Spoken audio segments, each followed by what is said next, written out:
Salam sejahtera. Sidang Dewan yang dihormati Miss Sarojini dan para perbahasan yang arif lagi bijaksana. Saya Yo Chiao Ying. Selamat bertemu dalam perbahasan hari ini. Perbahasan kita akan dimulakan sekarang. Perbahasan ini adalah sebahagian daripada projek berkumpulan kami dari MPU 3213 Bahasa Kebangsaan A. Topik perbahasan hari ini ialah kerja kerajaan versus kerja swasta, yang manakah pilihan graduan. Sebagai Dewan Speaker perbahasan ini, saya akan tetap berkecuali dan adil menjelang akhir perbahasan ini. Izinkan saya memperingatkan alih-alih akan peraturan dan tata cara semasa perbahasan. Setiap perbahasan diberi masa 3 minit untuk berucap.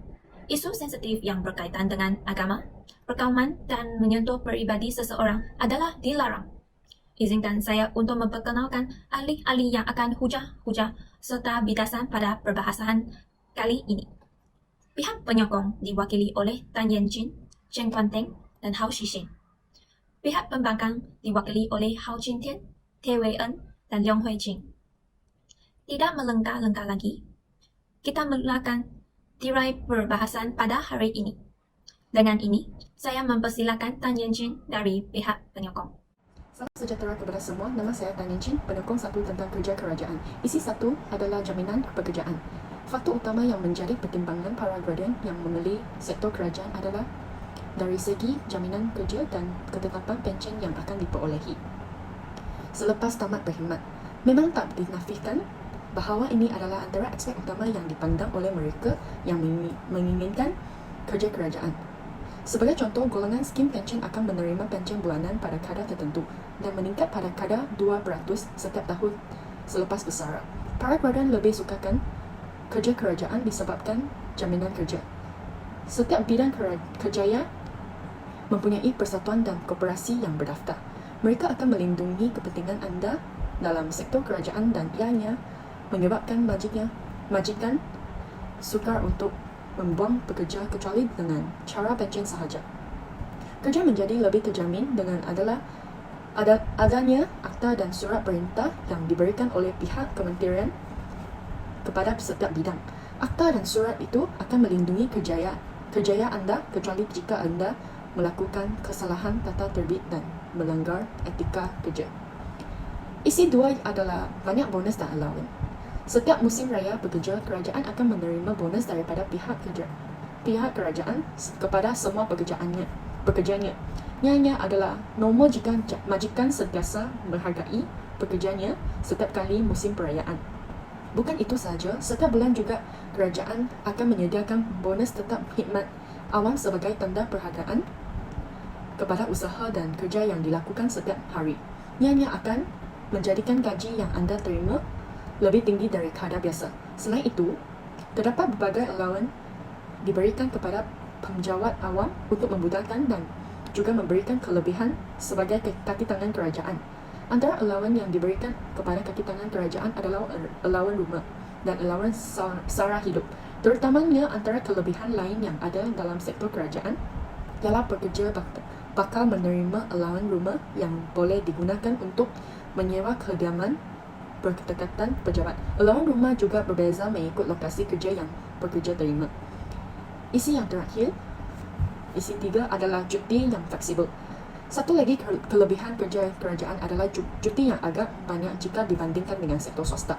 Bagi pekerja cuti diberikan sebanyak 20 hari, manakala untuk golongan profesional, cuti sebanyak 25 hari diberikan.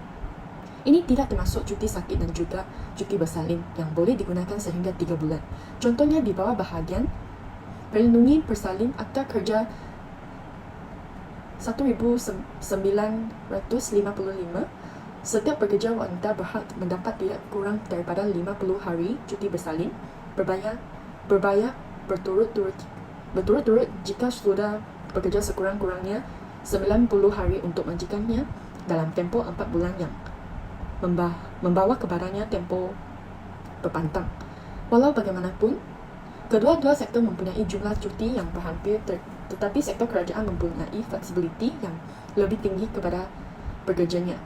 Majikan sektor swasta akan menjadikan permohonan cuti lebih sukar kerana mereka perlu memastikan syarikat mereka kekal berjalan dengan baik Walaupun mempunyai pekerjaan yang cuti dalam sektor kerajaan, semua pekerja diambil dalam kuantiti yang mencukupi dan tidak berlaku kebimbangan jika terdapat pekerja yang memerlukan cuti kecemasan. Bagi pihak Dewan, saya mengucapkan terima kasih kepada Yen Jin atas hujah yang dikemukan. Seterusnya, saya dipersilakan pula Hao Chin Tian selaku pihak pembangkang untuk menyampaikan hujah serta membahaskan isu tadi. Nama saya Hao Chin Tian. Hari ini saya nak ucapkan sebagai pembangkang satu dan isi saya nak ucapkan ialah sedar potensi anda. Pekerja di sektor swasta diharapkan dapat menyelesaikan tugas yang diberikan dalam hak waktu tertentu. Hasilnya, anda dapat mengharapkan persekitaran kerja yang pantas dan cekap di sini. Sebagai anda bertugas, anda mesti berwaspada dan yakin bahawa usaha anda akan diakui. Dengan kata lain, mereka adalah kebolehan yang membantu pembangkang peribadi anda. Memahami dan mengasah kebolehan ini dapat membantu anda mencapai potensi sepenuhnya. Ini sering disebut sebagai pembangkang diri atau kemajuan peribadi. Kemahiran pengembangan peribadi sangat penting kerana mereka membolehkan anda menetapkan strategi dan taktik untuk kemajuan peribadi dan profesional untuk mencapai objektif anda. Mungkin bermanfaat untuk meningkatkan kemampuan pembangkang diri sehingga anda dapat memasukkannya dengan mudah ke dalam aktiviti seharian anda. Ini yang seterusnya adalah faedah sebagai insurans. Syarikat membayar sejumlah wang untuk menampung perbelanjaan perubatan pekerja. Ini termasuk perlindungan untuk kerugian yang disebabkan oleh kemalangan, ketidakupayaan, kematian yang tidak dijangka dan pemisahan. Pemeriksaan pergigian, pemantauan cap jari dan bentuk rawatan perubatan lain juga disediakan. Bonus mungkin juga bergantung pada keseluruhan kejayaan syarikat. Semua pekerja diberi pampasan sekiranya firma tersebut memenuhi penjualan, keuntungan atau tanda aras yang telah ditentukan sebelumnya. Pekerja dalam sistem berasaskan syarikat kadang-kadang mendapat jumlah ganjaran yang ditetapkan berdasarkan kejayaan kumpulan syarikat dan bukannya prestasi individu. Ringkasnya, bonus boleh menjadikan sebagai daripada pakej pampasan berterusan pekerja atau diberikan sebagai acara satu kali untuk mengiktirafkan pencapaian besar seperti pembangunan, keuntungan atau umur panjang. Yang terakhir isi yang saya nak ucapkan ialah bonus yang tinggi. Peluang pertumbangan gaji lebih besar terakhir di sektor swasta. Lebih mudah bagi pekerja untuk maju di sektor swasta kerana firma membuat keputusan ini secara dalamnya daripada mengikut sekumpulan peraturan dan undang-undang. Pekerjaan sektor awam tidak memupuk daya saing atau prestasi yang baik. Pekerja diilhamkan untuk melakukan yang terbaik bukan dengan janji kenaikan pangkat atau gaji, tetapi oleh keinginan intresi untuk melakukan pekerjaan yang baik. Oleh itu, pekerja yang high potensi akan dibonuskan dengan tinggi hingga berapa bulan lebih kali ganda dengan gajinya. Ini dari pihak saya. Sekian, terima kasih. Terima kasih kepada Chin Tian atas hujah yang dikemukan tadi. Dengan ini, saya mempersilakan Chen Kuan Teng untuk mengumumkan bidasan dan hujah-hujahnya. Selamat sejahtera ketua semua. Nama saya Chen Kuan Teng. Hari ini saya mewakili penyokong dua untuk kerja kerajaan. Faktor pertama saya adalah gaji tetap dan kenaikan pangkat konsisten. Kebanyakan orang mengejar kehidupan yang stabil dan berkualiti. Menjadi seorang penjawat awam pastinya merupakan pihak terbaik. Sebabnya adalah kerana gaji penjawat awam sangat tetap dan dijamin. Selain itu, naikkan pangkat yang konsisten juga merupakan kelebihan bekerja di sektor kerajaan. Gaji permulaan penjawat awam agak besar, terutamanya apabila kerajaan mengubah gaji minimum anggaran. Time base merujuk kepada kenaikan pangkat yang berlaku secara automatik setelah tempoh yang ditetapkan. Memerlukan 8 tahun untuk kebanyakan jawatan kerajaan dinaikkan pangkat. Walaupun anda berprestasi buruk sepanjang tahun, anda akan mendapat peluang kenaikan pangkat setelah 8 tahun bekerja. Berdasarkan tangga gaji semasa dan kelayakan akademik anda semasa melamar pekerjaan. Kenaikan gaji dan diberikan sekali setahun. Bergantung pada sektor dan situasi, kenaikan gaji juga mungkin berlaku 2 kali setahun. Faktor kedua ialah kemudahan pinjaman kerajaan. Kelebihan lain dari bekerja di sektor awam ialah anda dapat memperoleh pinjaman dengan mudah. Sama ada urusan pembelian rumah, kereta dan pinjaman pembelian. Pejabat awam boleh mendapatkan pinjaman tinggi. Contohnya, pinjaman koperasi pinjaman dan pinjaman kerajaan adalah kaedah pinjaman untuk pekerja sektor awam dan pekerja badan berkanun, polis, tentera darat dan dalam beberapa kes, syarikat berkaitan kerajaan. Pinjaman koperasi di Malaysia adalah perkhidmatan kredit yang ditawarkan oleh koperasi yang berdaftar di bawah Suruhanjaya Koperasi Malaysia kepada anggota mereka yang bekerja sebagai pejabat awam. Selain itu, seperti pinjaman lain, pinjaman kerajaan mempunyai ciri yang sama seperti kadar persaingan, pembayaran balik yang fleksibel dan jumlah pinjaman yang tinggi. Kaki tangan kerajaan mempunyai beberapa kelebihan ketika memohon pinjaman peribadi kerajaan. Salah satunya adalah kelebihan keperluan berpendapatan rendah yang biasanya bermula dari serendah RM80 sebulan. Walaupun mungkin berbeza dari bank ke bank, pinjaman ini akan menguntungkan peminjam. Faktor ketiga ialah manfaat kepada keluarga terdekat. Bekerja di sektor awam bukan sahaja memberi faedah kepada pekerja sendiri, tetapi ahli keluarga mereka juga dapat menerima faedah yang diberikan oleh kerajaan. Sekiranya ahli keluarga terdekat mempunyai masalah kesihatan, penjawat awam hanya perlu menggunakan guarantee letter sebagai pertukaran untuk semua kos rawatan termasuk pembedahan di hospital kerajaan. Ibu bapa, isteri dan anak-anak pekerjanya dapat menikmati faedah ini. Selain ibu bapa kandung, ibu bapa tiri atau ibu bapa angkat juga dilindungi. Arahan itu juga meliputi staf kontrak di perintah negeri, badan berkanun dan Dewan Tempatan. Dari Januari 2019, ibu bapa dilindungi di dalamnya. Sebelum ini, hanya pekerja dan keluarganya yang berhak mendapatkan rawatan perubatan percuma di kemudahan kesihatan kerajaan. Ini akan mengurangkan beban kewangan penjawat awam itu sendiri dan perintah akan menanggungnya agar kesihatan penjawat awam dan keluarga mereka dilindungi. Terima kasih. Terima kasih diucapkan kepada Kuantik. Isu perbahasan yang semakin hangat dibahaskan ini diteruskan lagi. Dengan ini, saya mempersilakan TWN bagi pihak pembangkang untuk menyambungkan pidasan dan hujah-hujahnya.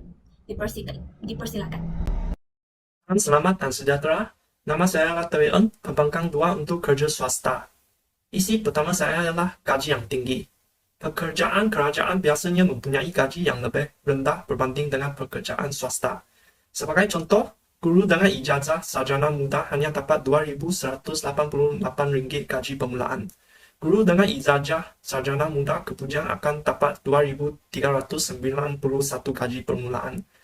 Guru dengan ijazah sarjana akan dapat hanya RM2,900 dan RM2 gaji permulaan. Guru dengan PhD akan mendapat gaji RM3,200 dan RM9 gaji permulaan. Guru kerajaan juga tidak dibayar untuk bekerja lebih masa. Berbanding dengan guru di sekolah kerajaan, guru di sekolah swasta biasanya mempunyai gaji permulaan dan pertumbuhan gaji yang lebih tinggi. Di samping itu, pekerjaan kerajaan seperti polis, doktor, jururawat dan pembah juga mempunyai gaji yang lebih rendah daripada pekerjaan swasta. Selain itu, accountant yang bekerja di sektor swasta seperti firma perakaunan Big Four mempunyai gaji permulaan yang lebih tinggi berbanding dengan accountant yang bekerja di sektor kerajaan. Isi kedua ialah peluang promosi.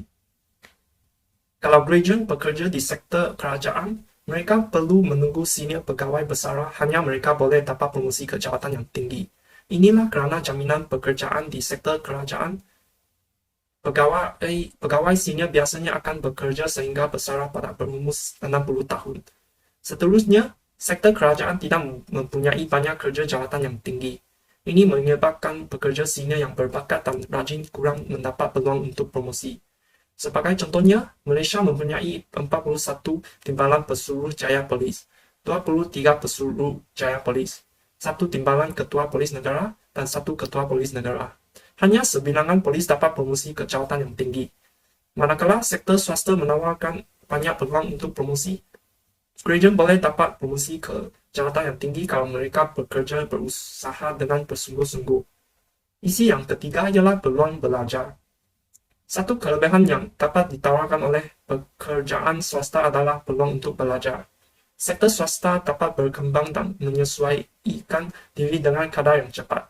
Jadi mereka akan menyediakan program latihan untuk kemajuan pekerja mereka. Di sektor swasta, graduan dapat berpeluang belajar dengan kesediaan mereka melakukan tugas tambahan. Tetapi di sektor kerajaan, mereka hanya dapat melakukan apa yang diberitahu. Di samping itu, kerja di sektor kerajaan adalah sangat berulang dan tidak memberikan banyak peluang belajar. Dengan kelebihan peluang belajar di sektor swasta, pekerja dapat memperoleh banyak pengetahuan baru dan pertumbuhan kerjaya. Mereka juga boleh dapat mengembangkan kemahiran baru. Seterusnya, kalau pekerja telah mempelajari kemahiran yang berguna, mereka boleh meminta jawatan atau gaji yang lebih tinggi. Mereka juga boleh mendapat tawaran dari syarikat lain dengan faedah yang lebih baik. Inilah isi-isi saya. Sekian, terima kasih. Terima kasih Wei En. Dipersilakan Hao Shixin untuk menyemukakan bidasan-bidasan seterusnya memperkukuhkan kes yang dibawa oleh pihak penyokong. Salam sejahtera kepada semua. Nama saya Hao Shixin, penyokong 3 untuk kerja kerajaan. Isi 1 ialah kemudahan pendidikan. Peluang untuk meningkatkan kerjaya sering diberikan dalam kerjaya kerajaan yang diberikan tawaran oleh kerajaan.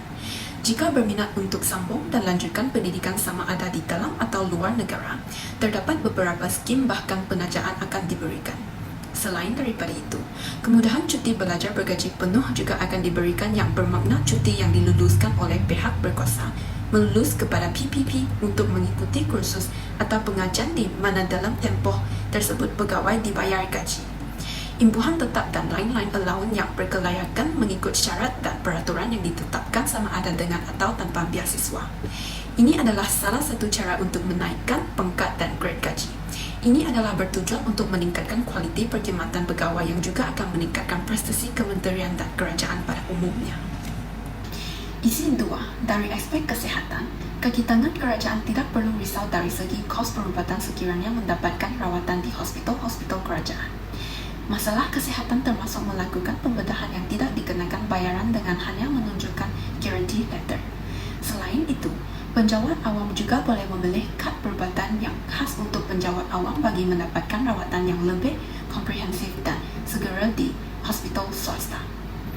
Kad perubatan melikat penjawat awam merupakan suatu skim perubatan yang mempunyai caluman yang rendah, had penggunaan yang tinggi.